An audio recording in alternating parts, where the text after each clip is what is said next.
So let's segue to talking about how one can get the most out of this type of experience, both leading up to it, during it, and afterwards. So, Chris, would you share a little bit about, coaching sessions are typically 1, 2 hours.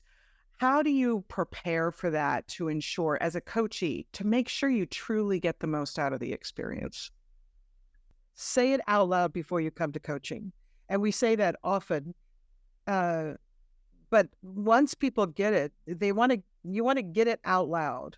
I talk to my curtains all the time. I mean, I have to talk to this curtain. This curtain gets an earful of key things that I want to kind of get into my muscle memory. So we always emphasize speak out loud, and the magic number is 5. I don't know why it's a magic number, but it just is. The first time you do it, it's like real chunky. The second time it gets worse because you're overthinking everything. The third time it gets better. The fourth time it gets better. The fifth time it's there. Your brain is free to do all the other things you have to do, such as the camera, such as reading the audience. So that's number one. Say it out loud a few times before you come to coaching, and then we can really do a lot. But a lot of people don't do that. So then what we do is say it out loud again, like a 2-minute version. And they get that point, how valuable it is. And the written word and the spoken word, so different.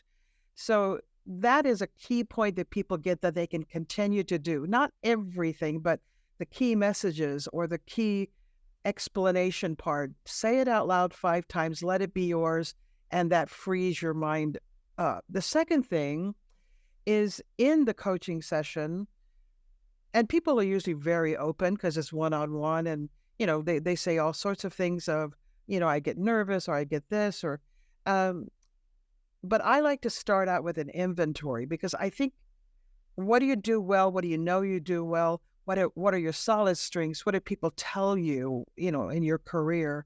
What feedback have you got that you believe? So we do that. These are your solids. And then I think the coach's job is to confirm that. Yeah. And then add to that. Oh, by the way, you have a really good voice or whatever it might be. And then, all right, what do you think you need to work on either during the class or you've been thinking or somebody told you and you agree with them? And sometimes I say, no, you don't have that problem. We take it off and put it on the strength side.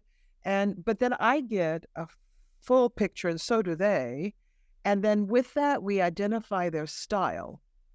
Your style is this, and there's not one style. There's everything from energetic bunny to slow, thoughtful, calm presenter.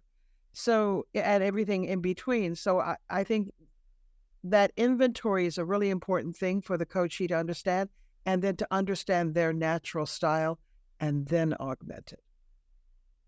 Terrific. Wow. There was a lot in there, Chris. And many of the things that you said really underscored the magic of the one-on-one coaching and how that's different than any other kind of learning experience. One is the way in which you're able to really personalize it to that individual's strengths and where they have opportunity for improvement. And I also really appreciate that you help people to identify their unique style, because this isn't a one size fits all. And that's part of what is the journey in enhancing one's effectiveness, is really, really dialing into what is my unique style and how do I convey that in an authentic, very compelling way. That's great. I love it. Ralph, anything you want to add? Yeah. One thing that came to mind while Chris was talking is, in particular, when working with techies, I invite them into a lab session. So the coaching is kind of a lab session, right? In a lab session, you experiment. You cannot fail because it's a safe environment.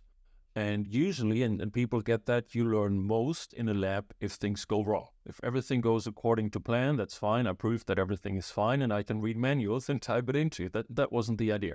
So experimenting, trying out new things, seeing what works well to keep that, and modifying what does not go well, and take one thing at a time. same as if what you would do in a lab. You wouldn't change 5 parameters, be surprised that it works, but you have no clue why. So one thing at a time, and then keep practicing that, and then take the next one. So I see a lot of similarities there, and so do people when they start working with us. And I think that's a good analogy to use. Yeah, I really like that in terms of really emphasizing that this is an experiment. And the point about taking one thing at a time, just like learning how to golf, you're never going to succeed if you don't take it one thing at a time. At PowerSpeaking, we also like to refer to the coaching environment as the transformation chamber.